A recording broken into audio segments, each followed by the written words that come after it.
What are you making in there, John? 4-link bracket. 4-link brackets. Yeah. Okay. First operation. First operation. Yeah, these are a 4-link bracket. We do a lot of parts for other shops and stuff, so we got another shop that wants us to do some 4-link brackets for them, so that's what we got on the machine right now. I think he's got, what do you got over here, John? Tube adapters? Tube adapters. Titanium tube adapters. We do all our own tube adapters in-house now.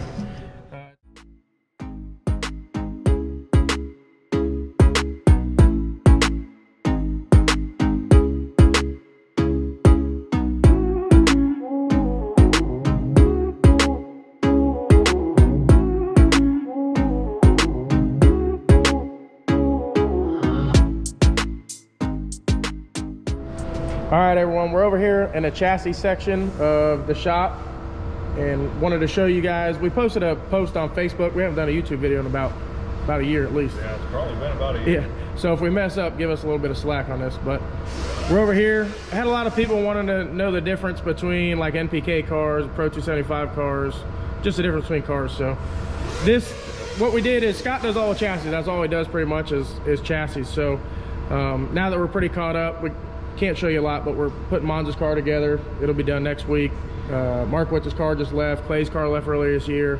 We got Justin's car getting close right after Monza. So instead of taking on any more big builds, we decided to start building cars and selling them. So the best way for us to do that is we decided to do 269 Camaros. It's a pretty popular body style. You know, that's what a lot of people like. So yeah, exactly. And we already had a bunch of parts because well, we had started a car for Justin, 69 Camaro, and decided not to go that route. So we had some parts left over. So we decided to do 269 Camaros. The other benefit to doing two of the same cars is the main structure is pretty similar. The hoop, the cross member, the seat bar, rocker width, etc. is pretty similar. So once we did this one, Scott now has notes on this one and some notes from Clay's car. Right. So it's making that second one over there go obviously easier. So that's the goal, and we're going to start building these cars and selling them when they're 90% done. You send us your motor, we'll post them for sale at that point. We'll build you a set of headers and plumb it. So back to what we were saying is these two cars are different. They are both 69 Camaros, but this car is going to be, it could be a big tire or small tire, but this car is going to be a Pro Charger, screw or roots combination car, or like a no prep turbo car because of the engine placement. So that's going to be a nitrous car. For example, that car, the motor is 5 inches farther forward-ish than this car. So it's a big difference. But I'll also walk you over there in a second and show you some of the differences in tubing. Obviously, Scott could tell you some about that also. We just don't use these blower cars and big tire cars, screw blower, Pro Charger cars are pretty violent. We run a little thicker tubing. This car here, the dual frame rails, obviously you can see without, looking too hard, there's a lot more there than in that car. We'll walk over there in a second. So this is a 25.2 chassis. That's a 25.1 over there for the nitrous car. It doesn't need that car. If it runs Pro 270, we got a buyer pretty much lined up for that. I think that's gonna be Jamie Hancock's car, new Pro 275 car. So if it is, it'll be a 25.1. Obviously, the nitrous cars are never gonna have to weigh 3,400 pounds. So they don't need to be a 25.2. No point in running extra weight. The nitrous cars don't make as much power as what the blower cars do. So that's where we get away with going with a lighter tube or something not as heavy as one of these cars or this style car. Yeah, they're definitely not nearly as violent either. So the other good thing is with this car, even though the motor's back 5 inches farther than that car, if someone wanted to run this in a small tire car, the Pro Charger, screw blower, roots blowers, they make a lot of downforce, so they still run a 50-50-ish weight percentage, even with a small tire. So this car could go either small or big tire. Obviously, we have not notched the quarter panels, and it has the room to go big or small tire. So when we decide to post it for sale or entertain a buyer, they'll be able to decide then if they want to go small tire, big tire, and we'll make those changes. We haven't quite decided yet, but this tube here in the funny car cage will go to a lighter tube to help save weight. Yeah, that tube there is not a necessary tube for the SFI. We started putting those in, I think Clay's car was the first car we did those in. Right. And it's just a big open area with just a 3/4 tube for an I-bar there. So we decided to start running those tubes. Safety. And then we actually run an elliptical tube in the top. Here. Which gives you the head clearance and also some strength. And in case something does hit this outer tube, it can't push that tube in there. So Yeah, it won't be just the eyebrow bar. Right, holding all that. Absolutely. So obviously safety first. We don't want to have any problems with safety. So that is more important than anything. Obviously we want the cars to be as light as possible, but Also safe. want to be structurally sound. Yep, exactly. You can see on this car, the 4-link area is one of the most braced parts of these cars. You don't want that 4-link bracket to move. If you make adjustments and the 4-link bracket's moving, you're not actually making an adjustment. So There's a couple other extra bars that'll be added here in the back. There'll be one coming from the tail section up here to the inside of the funny car cage, and the same vice versa over there on that side. It'll come out of that top corner of the tail section up here into the corner, and essentially that'll line up with the A-pillar bars.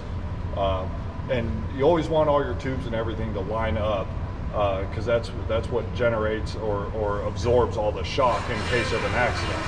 And it's aesthetically pleasing if everything's in line and symmetrical and stuff. So right, that's what we try to go for. Is, you know, a lot of these tubes, if you get down on a level plane, as you look at one, the other one on the opposing side will actually disappear, and that's how you know that they're real nice and straight.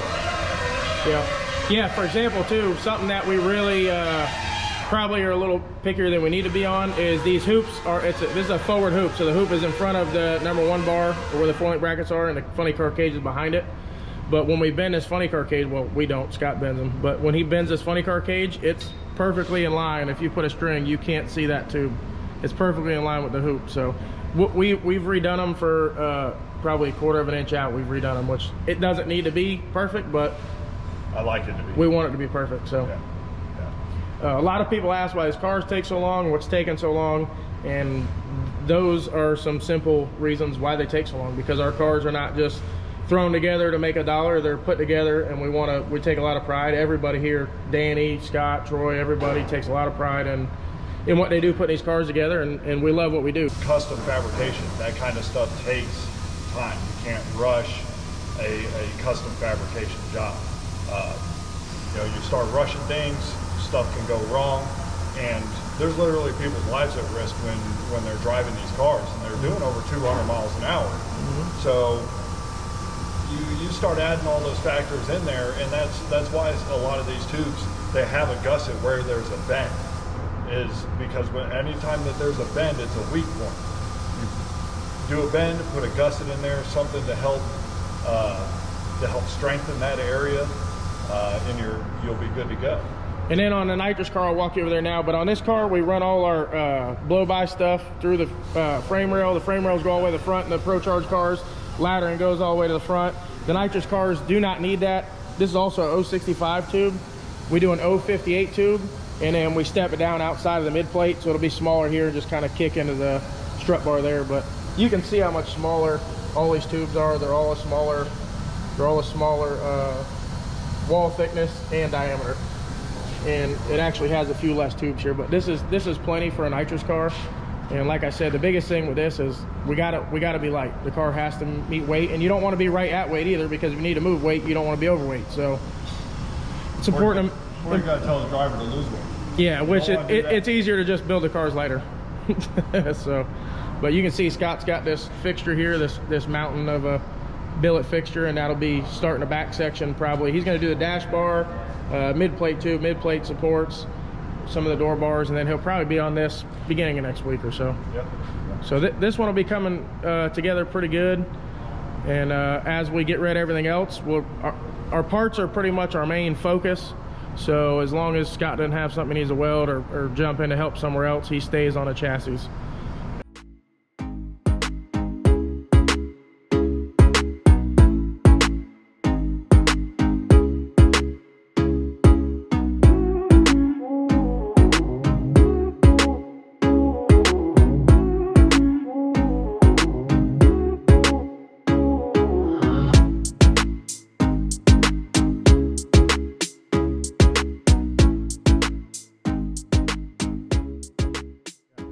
I think we'll probably maybe do an update like every 2 weeks on this build, because I got permission if from Jamie, he doesn't mind if we post stuff on it. So we'll probably do an update every 2 weeks. Maybe we'll show you some notching, how he does some notching, and as it goes to sheet metal, we'll show you Troy doing sheet metal, and we'll do a little build series on it. That way people can see.